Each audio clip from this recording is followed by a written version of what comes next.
I will read you the text. After, you will answer the questions. Hello.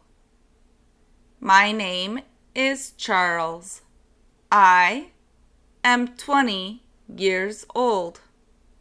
I live in a small town called Janesville.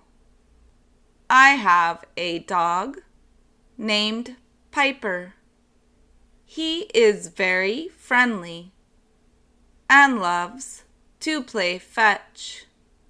I go to Janesville University, and my favorite subject is political science. How old is Charles? 20 years old. What is the name of Charles's dog? Piper. What is Charles's favorite subject? Political science.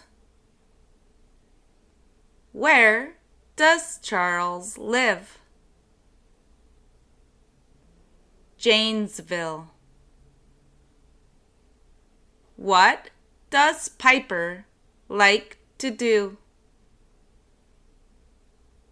Play fetch.